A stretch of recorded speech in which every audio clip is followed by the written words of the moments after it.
I just feel like I've been around the block, ripping up fantasy stock, working around the clock. Look at the view from the top. Researching rookies a lot? No, I just be listening to pods. Yeah, one in particular, I'm just a messenger. Let me just pass on the rock. Browning, brunning, pruning, pronouncing ain't what he's doing. What he's doing is not losing, but infusing you with new things. And there's Dennis the Bennett, yeah. The man is a menace, yeah. Building a dynasty, some of the finest things. Promise you, you won't regret it. Sly as a fox, cultured in pop. Give him his props. Here is a thought, here is a box, and you cannot compare them at all. So don't even try. Careful with the news, but when you use a take, I take up Tony Fire. I mean Dyer, because anyone else is a huge mistake. Whoa, fantasy round table, fantasy round table, yeah. Fantasy round table. Come take a look at the crown, baby. Hey, fantasy round table, fantasy round table, woo. Fantasy round table. Come take a look at the crown, baby. Go. Hello and welcome to another episode of the Fantasy Football Roundtable Podcast. It is Tuesday. Week 16 of the NFL season is in the books. And you know, Dennis, I'm coming to you live from the middle of the Atlantic Ocean. We just left the Dominican Republic. It was fairly exciting to be able to see games on these giant screens on the top of our cruise ship. I'm on the lovely Star Princess, which is pictured there behind me. It was not so lovely to see both of our teams lose in heartbreaking fashion in about a 5-minute span. I watched the end of the Broncos game, gave up on that, walked over. I'm like, well, I'm going to watch the end of the Lions game. And that also was not a treat. Yeah, that was rough. I was at a baseball thing with Cole, and they had it playing, and I was watching it, and it's like, you know, I suppose you can get a little picky. What should they have been calling those OPIs or not? Yeah, who knows? But I mean, Detroit's got to not put themselves in that position, so they should have been able to play better. But I don't know. It's, you know, just growing pains. You know, changing both coordinators. That's what I'm going to chalk it up to. Well, the week started out with an incredible game between the Seahawks and the Rams. And because I had to get up at 2 a.m. to travel to get on this beautiful ship, it got to be 30-14. And the Rams turned Sam Darnold over in the red zone. I thought, this game's over. So I'm going to go to sleep because it's already after 10 o'clock here. I have to get up in 3.5 hours. I woke up to quite an interesting situation as the Seahawks come back and win in overtime 38-37. I want to start with the Rams. You know, we've been in on Colby Parkinson, but in this game, it was their rookie, Terrence Ferguson. They picked him up in the draft. Do you think that he could be a player that might be worth a stash? I don't know how widely available he's going to be in Dynasty. He was the 4th tight end drafted, much like Tucker Kraft or Mark Andrews when he came out. He's a receiving tight end. Dalton Kincaid, he's kind of in that vein. So the real hitch in his giddy-up is going to be if Matthew Stafford has both Devontae Adams and Puka Nacua all season next year, and they're healthy with the running game with Williams and Corum, what is the appetite for your volatility going to be with Ferguson? I do think he's going to be the tight end you want off that team. I'm just not 100% sure that you're going to be able to play him week to week because, you know, again, this was a great example. Nacua had 16 targets, and when Devontae Adams is healthy, they do defer to those veterans. Now, Kyron had 6 targets. Davis Allen had 5 targets. Colby Parkinson had 4 targets. Ferguson had 4 targets. They're not usually throwing the ball 50 times. You know, they are one of the more pass-happy teams with Matthew Stafford, and some of it's going to depend on what Stafford does. Does he go and join his buddy Clayton Kershaw and, you know, they kick back and watch baseball and football all summer and fall and, you know, drink Budweisers and talk about how great their lives are? Or is he like going to saddle it up for one more run? I think part of that might end up depending on how the Rams do.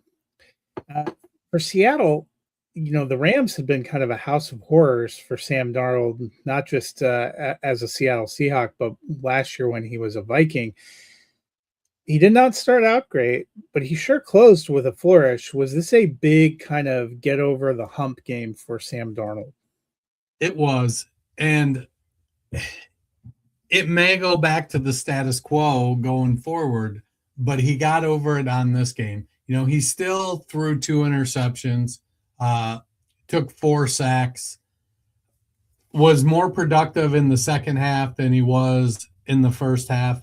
It helped that, Kenneth Walker, 11 carries for 100 yards, breaking off the 55-yard touchdown run. It helped my fantasy team, I'll tell you that. Yeah. With people that were still saying YOLO, I'm starting Kenneth Walker. I mean, Jackson Smith and Jigba is the show there. AJ Barner. I squeaked out a win in one league where I have Barner, but I started Kelsey. And I got to be honest, going into the championship this week, I think I'm leaning AJ Barner, especially with the quarterback situation in Kansas City. On Saturday, we saw the Philadelphia Eagles battle the Commanders. They get the 29-18 victory. Eagles now quietly 10-5. They have won the NFC East again. Are they kind of back on track? I mean, maybe. It was a depleted Commanders team. It's a game they should have won. Maybe they should have won by a bigger margin. The Commanders given up the 5th most fantasy points to running backs. So Saquon, he had a good day. He's on a couple-week streak, 2-3-week streak right now. But they've been against teams that have been weak against the run. A.J. Brown, he 12 targets. Devonta Smith, 8 targets. They seem to be settling into the groove. Dallas Goedert scored another touchdown. They're a little of the mystique is gone off the tush push. And I think part of it is the refs are calling the offside a little bit closer on the O-lineman than they had in the past. And defenses are figuring out how to stack up against it a little bit better. But the Eagles are a good team. It isn't that like they have a ton of competition in the NFC East. So they're going to cruise into the playoffs. Probably not the number 1 seed, but they could have a good couple weeks and maybe, other teams falter. They might be able to step up there. I like the weapons they have. I think this week I don't have any hesitation starting, Jalen Hurts or A.J. Brown, Devonta Smith, Dallas Goedert, or Saquon Barkley. Yeah, and I think the Eagles are currently the 3 seed, have a chance to move up to the 2 seed. For the Commanders, among the questions probably this offseason is the backfield. They made a big swing and let Brian Robinson go. Bill Krosky-Merritt has had his moments. I don't think he's the long-term answer all on his own. I think you and I have talked about Chris Rodriguez maybe not being the answer on their own. Do you think this is a team that's going to be free agent hunting, draft hunting? What do you think they do in this backfield? I'm not sure Bill Krosky-Merritt and Chris Rodriguez are the answer together, let alone alone. They don't have a second-round pick. They're pretty high in the first round, so it's maybe they take Jeremiah Love if he's there, but I don't think so. There are some good free agents available. So, top of the list, Travis Etienne, Javonte Williams, Rico Dowdle, Breece Hall, Walker, Kenneth Walker. Those are kind of the top backs heading into free agency. I don't know. I don't think any of those guys get franchise tagged. Could be wrong. Don't hold me to it. I'm not deep into the cap analysis right now, but there is a pretty good free agent running back class. Not a great rookie running back class. So with no second round pick, thank you. If they add a little bit there. if they add a third or fourth round, So the other Saturday game saw the Chicago Bears and the Green Bay Packers hook up. The Bears were able to get the 22-16 victory. Pretty key for them. They open up now a game and a half lead, maybe it's 2.5. That tie is messing everything up for both the Packers and my ability to do math here. But Packers, Love got knocked out again. They had some receivers go down. Is it getting to be like too many injuries for the Packers? it's starting to feel that way. And it also feels like Malik Willis is making himself a little bit of money and setting himself up for a shot at a chance to compete for a starting spot in the NFL. There's only 8 or 10 elite quarterbacks. So his opportunity to compete for a starting job, I think, is going to be there this offseason. Obviously, if I'm Green Bay, I'd love to re-sign him. Having a competent backup quarterback is key to long-term success in the NFL. But I think Willis is young enough. He looked so much better than he did early on in Tennessee. I think the Packers losing Micah Parsons, Josh Jacobs being banged up, Christian Watson in and out of the lineup. It's really, on top of that, Jordan Love. I do think it'll be tough to overcome that. Meanwhile, another big step forward for Caleb Williams coming through in the clutch, getting the win. How have you liked his year 2 development under Ben Johnson?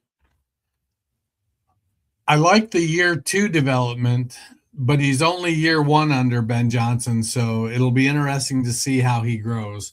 I think he's 31st in the NFL in completion percentage. He's only at like 58%. He needs to really improve that.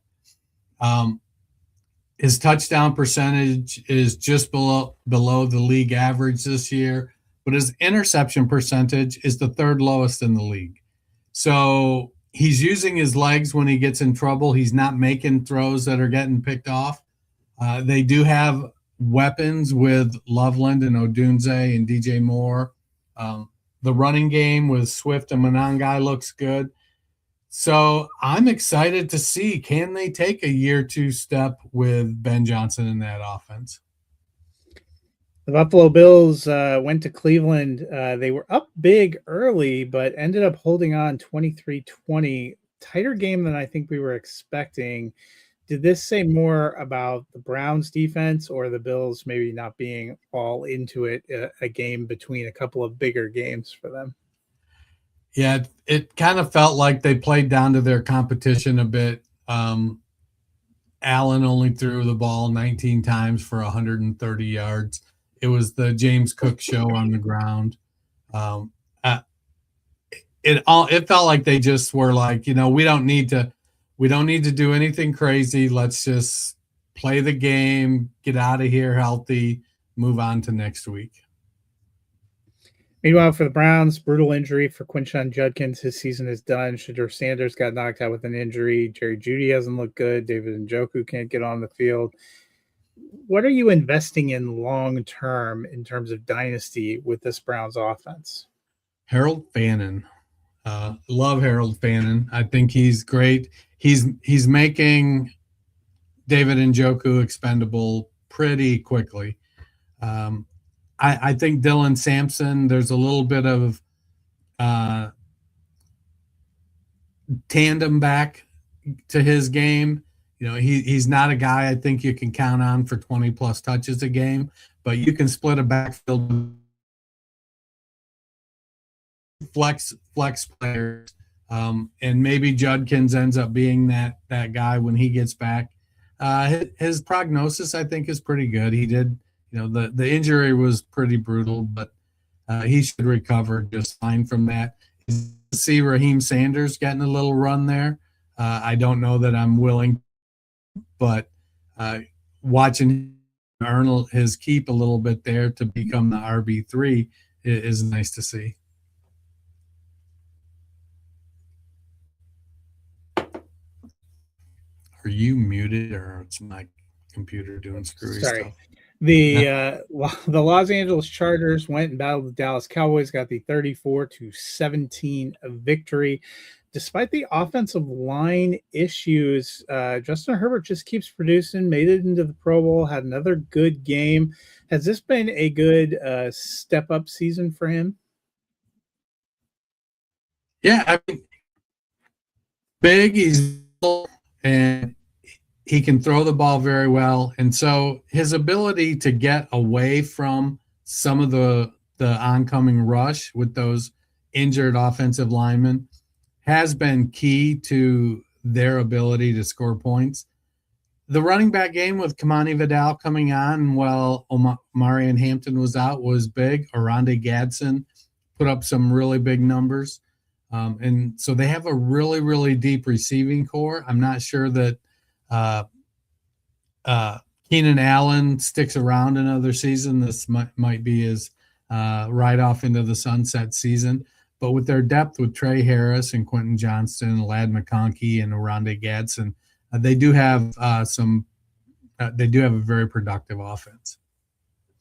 Meanwhile, for Dallas, we know Lamb and Ferguson and Dak are under contract. Javonte Williams and George Pickens have been a good piece. Do you think that they're going to want to get the band back together on offense and just focus on adding pieces, or do you think we might see more changes this offseason? I think they're obviously going to want to get the band back together. That CeeDee Lamb, George Pickens duo has dominated, and it's allowed Jake Ferguson and Ryan Flournoy to both be very productive as ancillary assets in the passing game. Javonte Williams has looked really good, and if he can stay healthy, I think they can bring him back at an affordable price. It feels like Pickens may be headed for the franchise tag, but they need to have their defense continue to improve, continue to gel, and maybe that will allow them to have, next year be their year one more time. Next up, the Kansas City Chiefs went to Tennessee and got waxed 29-9 by the Tennessee Titans. Gardner Minshew got knocked out with injury. He's gone on IR, did not end up tearing his ACL, but still a significant injury. So Chris Oladokun finished up for them. I know they went and got Shane Buechele. Do you think they'll have to get another quarterback, or do you think they at this point are just hoping to finish up? I think they're just trying to, they're out of the playoffs. They're just trying to get through it. They'll probably sign, a Kyle Trask or somebody along that line, a veteran to go along with Buechele. It's, like I said, I'm probably starting A.J. Barner this week. Rashee Rice is out. Is he concussed? Is that his issue? I don't know. It seems like we're at that kind of point in time with the Chiefs to where if they're borderline, they're not making them play. Yeah. It's like, hell, you got to hang now, you're out. So it's tough to start your Chiefs, especially with the quarterback situation. So, on to next year, as Bill Belichick would say.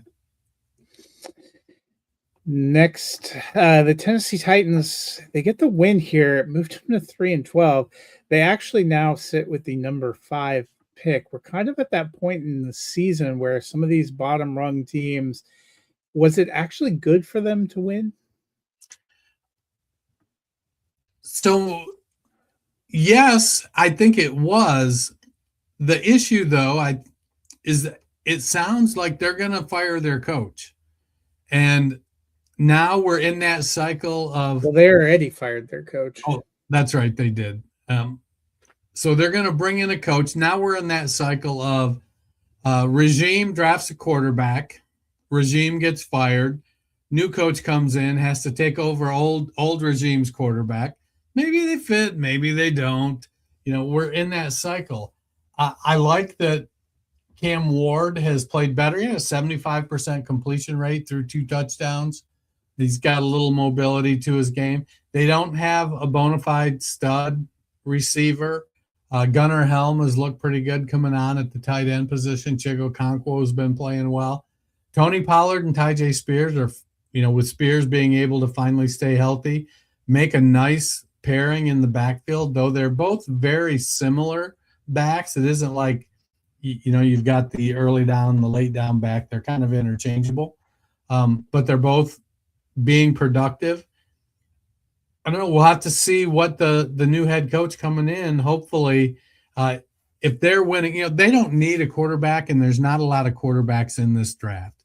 So, well, ideally, if you don't need a quarterback and you're up there real high, you want to trade back and get a bunch of assets. But you have to learn how to win too. And I think that matters. Next up, the Cincinnati Bengals battled the Miami Dolphins, got the 45-21 victory after a couple of rough weeks and a couple of bad press conferences. Joe Burrow looked pretty great, 25-32, 309, and 4 touchdowns.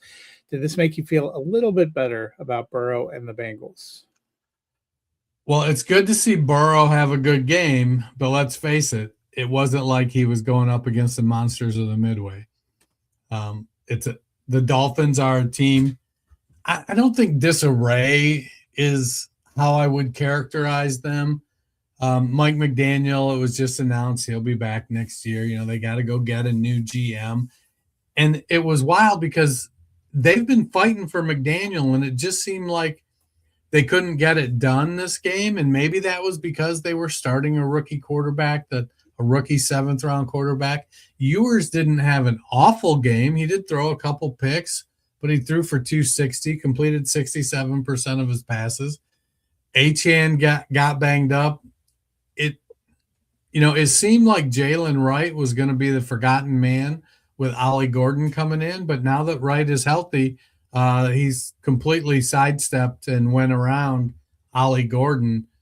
Gordon gets the occasional short yardage carry, but Jalen Wright's not a little dude in and of itself. So they have a couple weapons with Waddle. Theo Weiss getting 4 targets is kind of a thing. I don't think that's long term, but Waddle is really the only. It's Waddle and Achane, and I don't think Waller's going to stick around. I think he needed a little money. He's playing okay, but I don't know. Yeah, it was weird. He came out of retirement. It was kind of unceremonious. The New York Jets battled the New Orleans Saints. The Saints got the 29-6 laugher victory. The Jets have been a mess. Reports are Aaron Glenn's fairly safe. They're using this season to evaluate and build the roster. What a job that's turning out to be. For fantasy purposes, I don't know who I feel good about with the Jets long term. I mean, I love Garrett Wilson. Yeah. If I could buy low on him now, I think I'm still in. My issue being that I don't know how, I don't want him to bomb and sink all of my teams because I have a significant amount of Garrett Wilson already. But, man, he's really, really good. And if they're going to need to get a quarterback, it looks like they're going to be up in the area where maybe they can get Fernando Mendoza or Dante Moore.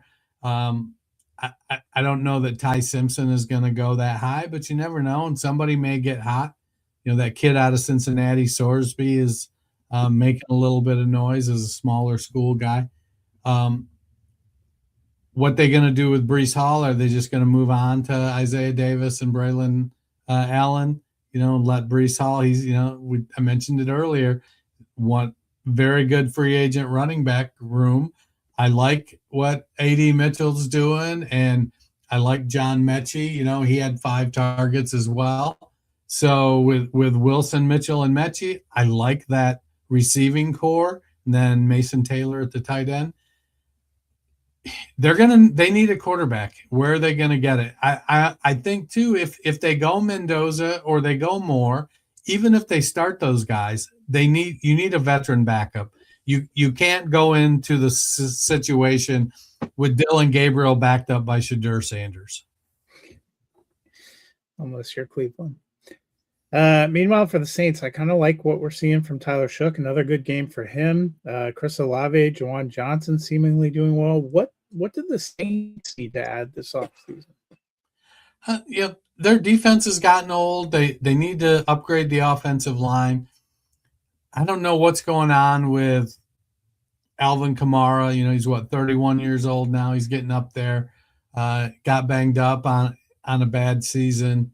It's I think Devin Neal showed a little bit of something. It's hard to move on from a guy that's been such an integral part of your identity and offense for so long, like Kamara has been. I think Shough is playing well. I think they need to have a reasonably good veteran backup. If you can find a veteran backup that's older than Shough, that'd be great. But with Olave playing well, Juwan Johnson, Foster Moreau, Johnson and Moreau make a nice tight end duo. Who's the other cat that the Devon Vele? He was out this week, I think. Yeah, he went on IR, but I do think there's some potential. I still feel like he's more of a third receiver. Correct.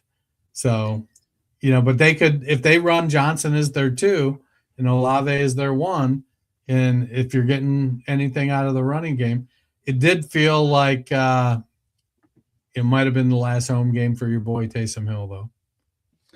I mean, that probably needs to happen. He is a veteran backup that is older than Tyler Shough, though. The Minnesota Vikings battled the New York Giants, got the 16-13 victory. JJ McCarthy got injured, probably won't finish the rest of this season, but he showed some signs of progress. They obviously have some good receivers. What do you think the Vikings do this offseason? I think they're going to try to find a veteran backup, that, and maybe it is Wentz. Wentz wasn't playing terrible when he got in there. He just got injured. I don't think anybody wants to, bring in Ben Roethlisberger or Tom Brady or, a la the Colts and Phillip Rivers. But you need to have something. I don't know that Brosmer is it. 7 for 9 looks good, but 52 yards. And maybe Brosmer is a guy that 2 years from now, he can be that guy. But right now, he's definitely not ready. So having a veteran, I know Minshew got injured, but he was definitely a guy I feel like makes a nice veteran backup. And there's not a lot of those guys around, but you need to start to figure out, the NFL needs to start to figure out, how can we develop more quarterbacks, the Davis Mills, those kinds of guys, so that when a team loses a quarterback, it isn't a complete and utter train wreck. Hey, Mal, Jackson Dart started pretty hot, but he has really cooled off. This week, only 7 of 13, 33 passing yards, and interception, no touchdowns, only ran for 7 yards. Is it possible he's not the answer for the Giants? I think he's the answer now, and I think he'll be the answer next year. I just think that the opportunity to, we're going to have to see what the new coach does. How do they, again, here we are in that cycle. Regime drafts a quarterback. Regime gets fired. Quarterback hasn't had a chance to develop. Is the new regime invested in the quarterback? You know what? I'm going to start calling that the Fieldsian concept, because that's what happens to Justin Fields wherever he goes.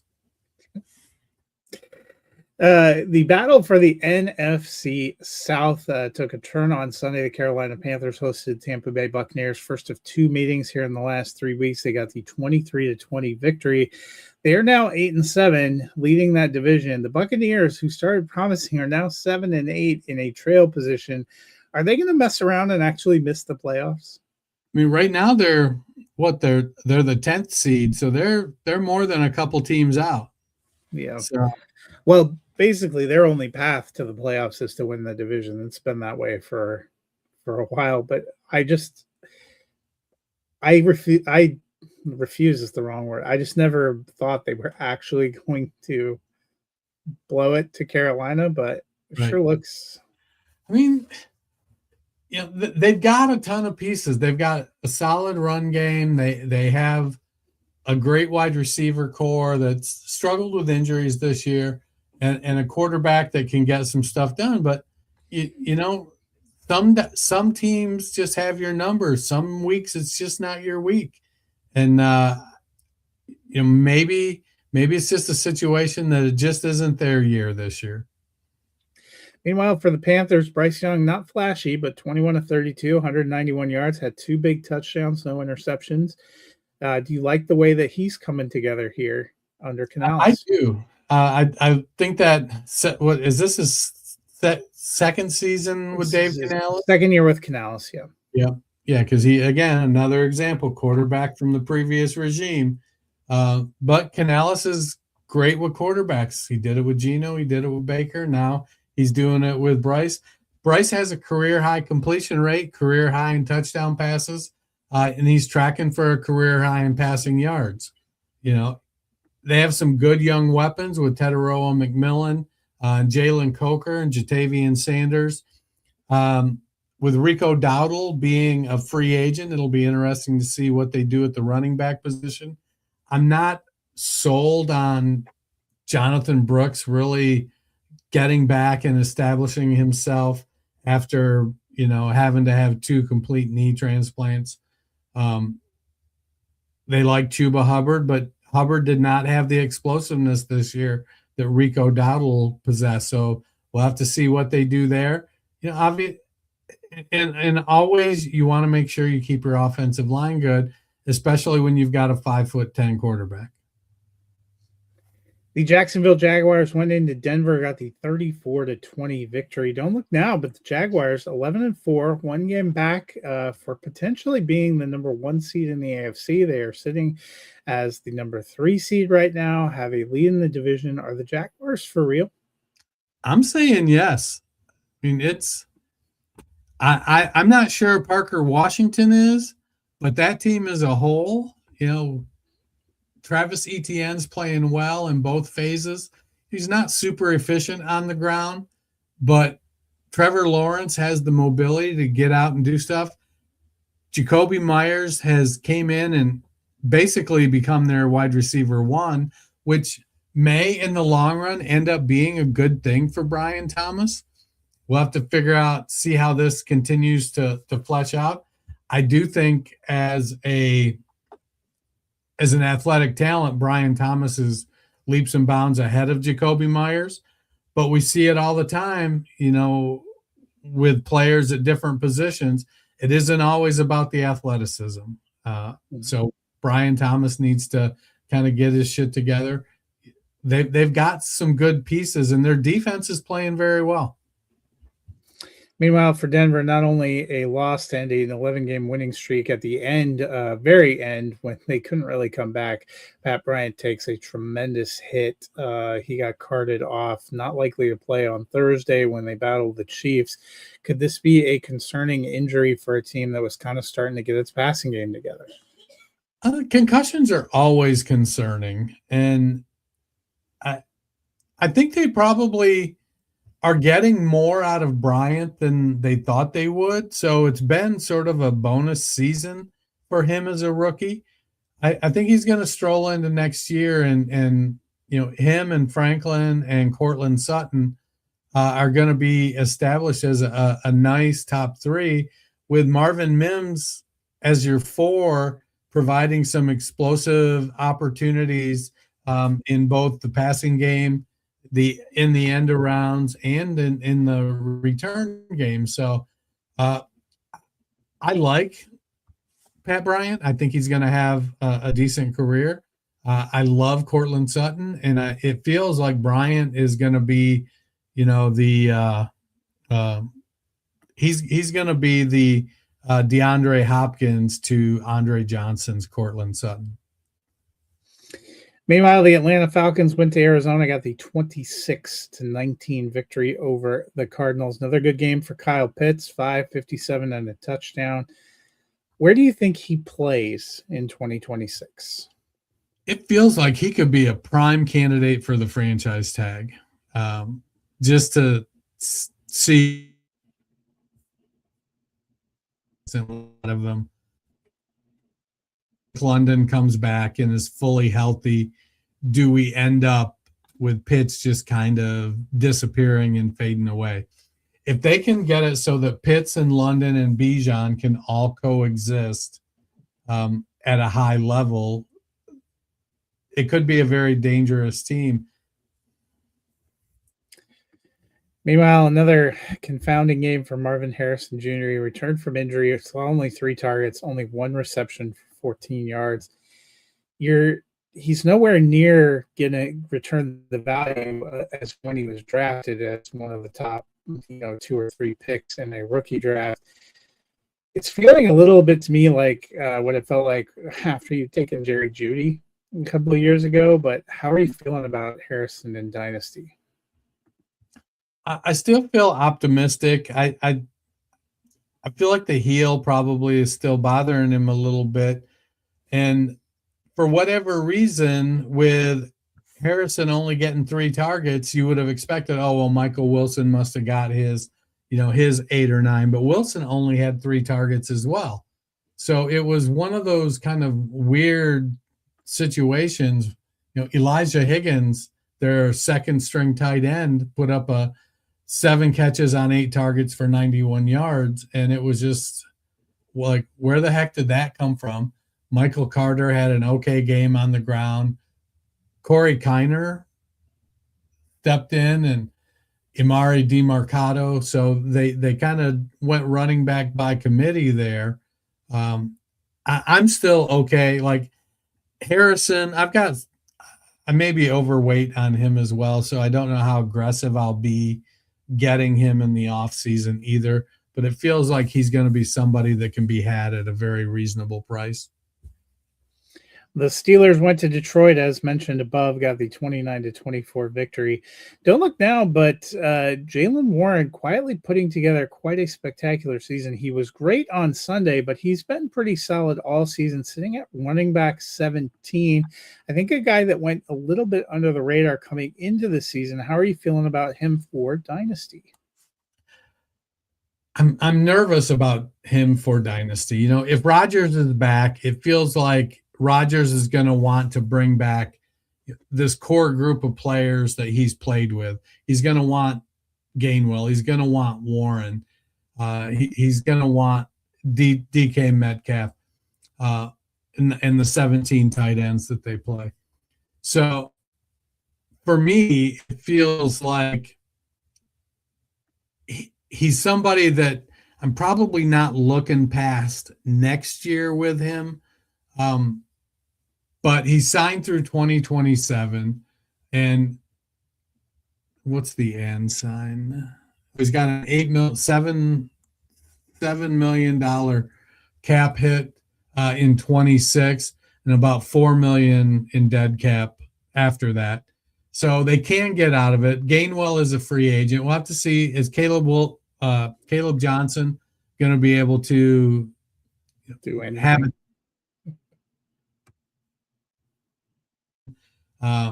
That's going to be a question. I liked Warren was like my perfect RB3 going into this year because I felt like he was under the radar, but he had a pretty established role and he could potentially 45-yard run, the 2 touchdowns, only 14 carries, but for 143 yards. But Gainwell cuts into his production a little bit. That sometimes that doesn't leave you sitting pretty. Meanwhile, the Lions now only 8-7 feels more like a long shot that they would make the playoffs, which is quite a dip after having the best record in football last year. What do you think the Lions need to try to get back and get right next year? Is it just a matter of finding the right play callers, or does it go deeper than that? No, I think Alvin Shepard and Johnny Morton are fine. not fine as in blah, but I think fine as in they're going to be okay. Let them continue to grow in their roles. Campbell can give Morton back. They can get together. Detroit needs to revamp their offensive line. The offensive line is getting old. They lost Kevin Zeitler from last season. Was it Ragnow, the center, that retired? Yeah. Tried to come back and, couldn't because his hamstring wasn't attached or some shit. Taylor Decker, God bless him, go Buckeye.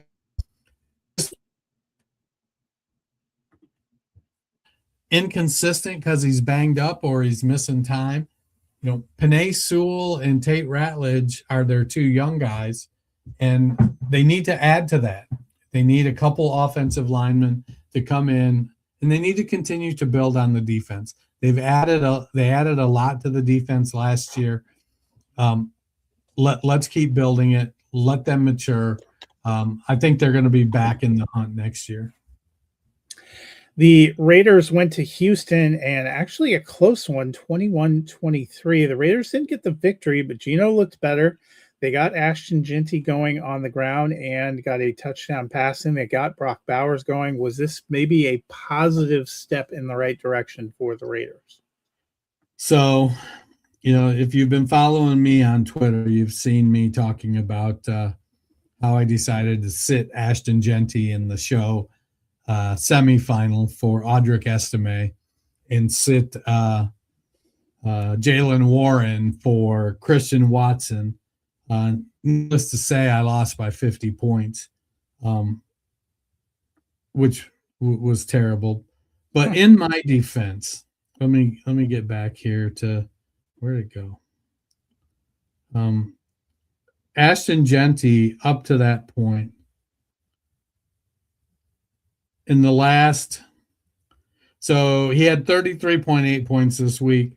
He had 8.2, 5.8, 12, 25, 9. He had been staying serviceable with some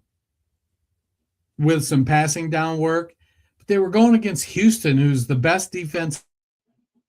And so you've got the worst offensive line in the league going against the best defense in the league. And Ashton Jeanty is going to go off for 128 yards against Houston's defense. I get it. Start your studs is the mantra you hear a lot, and I probably should have.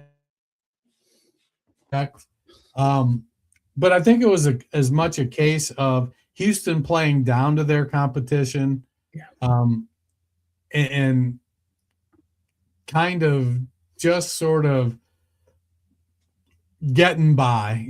Their running back room isn't great, and their offense in general is not spectacular. Houston, I struggle with them a little bit too. I mean, you're usually starting Nico Collins. CJ Stroud, I loved him as a rookie, but the last couple of years, been a little hair miss. Low end, maybe. Yeah. Sunday Night Football, the Baltimore Ravens hosted the New England Patriots. It looked like the Ravens were actually going to pull out a win, but the Patriots come all the way back, put up 15 fourth-quarter points to win 28-24.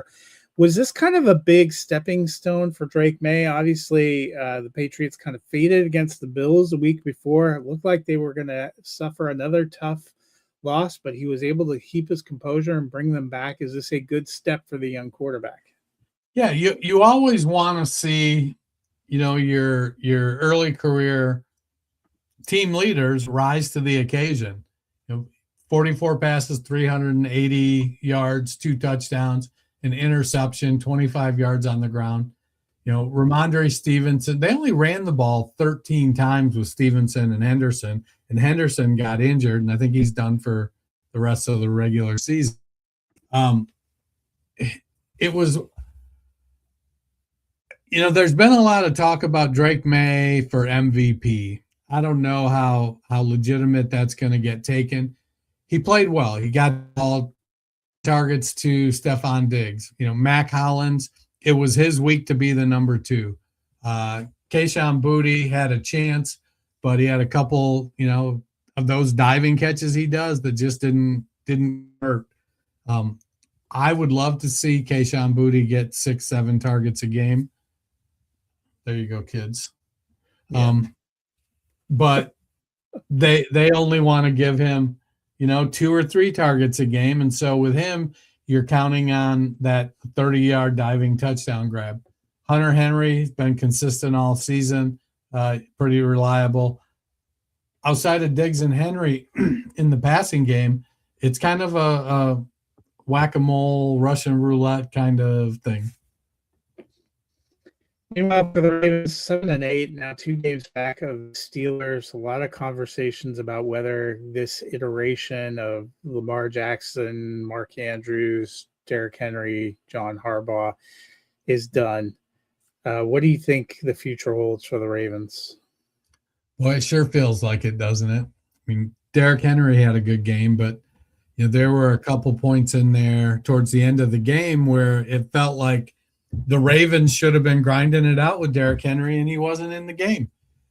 Mark Andrews, 3 targets, 2 catches, 21 yards is a typical game for him now. And you're just not used to that if you've been playing him all this time. But Lamar getting injured again, he's been beat up all season. It's been a tough year. Unfortunately, if you're the Browns or the Bengals, I don't know how often you can rely on Lamar Jackson being beat up when you either have a defense as bad as Cincinnati or an offense as bad as Cleveland. When Lamar's having a year like this is when you got to make your run if you're not going to put it together, and neither one did. The Steelers just keep cruising along to their 9-8, 10-7. I mean, the Steelers could actually end the divisional battle before these two teams even play now, because the Ravens 2 games back with 2 games to play. If the Steelers win on Sunday, it's against the Browns, probably over. Monday Night Football, the San Francisco 49ers got the 48-27 victory over the Colts. They're now 11-4. They're kind of been the 3rd team in the West all year, but they do actually have a chance to be the number 1 seed in the NFC. Welcome to 2025. Christian McCaffrey has been by far the number 1 running back for fantasy. I think you and I have been nervous about that all year. If you have him, you're probably trying to ride him to a championship at this point. But this offseason, what are you doing with McCaffrey? So he's going to be 30 years old, and we're looking at him setting a career high for carries. He's 151 yards away from his second 1,000 rushing, 1,000 receiving yard season. He's at 280 carries with 2 games to go. His career high was 2019 with 287.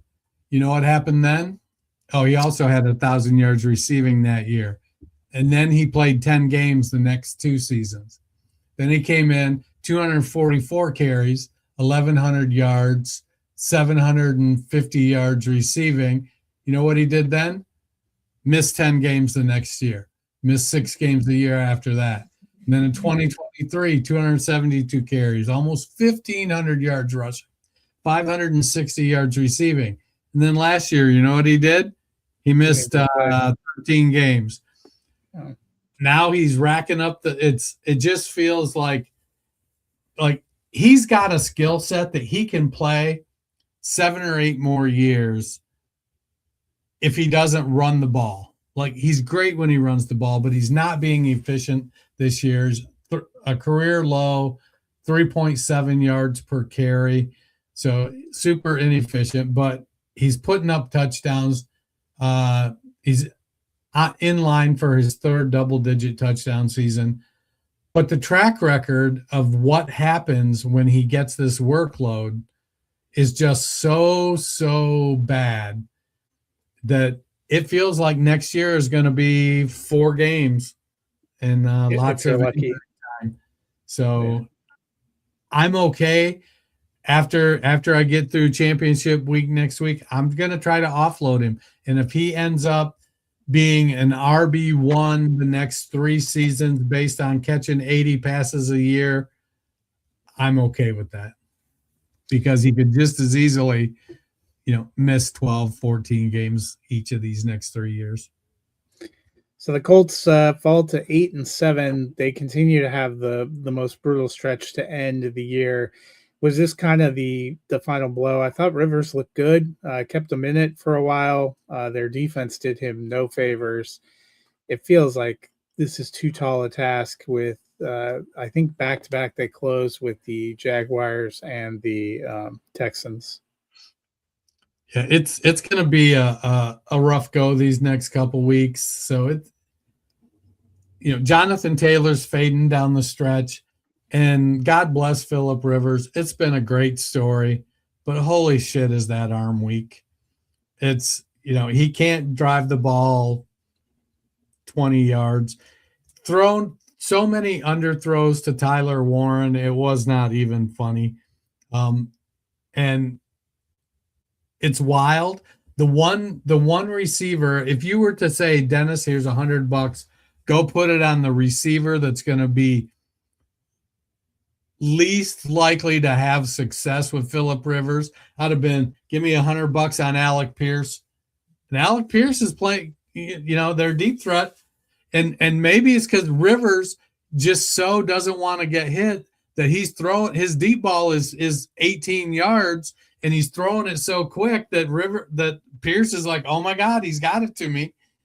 He's not chucking it down there. I saw somebody say something earlier today about Rivers taking a deep shot on the first series. That was a Kentucky wobbler if I ever seen one. He just can't get anything on the ball. I mean, he's trying hard. There's a whole bunch of things that have fallen apart. Colts were a nice story at the beginning of the year, but I think it's the end. Yeah. That's a wrap on the Week 16 schedule. Dennis and I will be back with you on Thursday looking at things, but I don't know if we're going to be here before the first couple of games. So make a couple of picks here pretty quick. The first game, the Dallas Cowboys at the Washington Commanders. I am taking the Cowboys. Yeah, the Commanders are down bad. Next, the Minnesota Vikings. We know it's going to be Brosmer are hosting the Detroit Lions. The Lions' playoff chances are not great, but they're a lot better than Minnesota's. I think the Lions will get the win there. Yeah, we had a great slate on Thanksgiving. We don't have that same thing happening on Christmas. Same thing in the night game. The Denver Broncos, who are currently the number 1 seed in the AFC, are at Kansas City, who's going to be playing Chris Oladokun. I do not like his chances against Denver's defense. I think the Broncos will get the win here. Yeah, I concur. And so if the Broncos win and the Chargers, who host the Texans, do not win, the Broncos will win the AFC West before those two teams get to play in Week 18. There's a couple of these big potential Week 18 matchups that might be over before those teams get there. So something to watch out for. Hope you guys are enjoying the rest of this week. It's a little time with the family. Dennis, if people have some free time, how can they fill it? So when you need to get away from, you've just had enough, you need some quiet time, you're going to throw those earbuds in, head over to your favorite podcast platform, hit that search button, type in the Fantasy Football Roundtable podcast, give us a like, give us a subscribe. Thank you very much, and we will see you guys on Thursday. Until then, a Merry Christmas.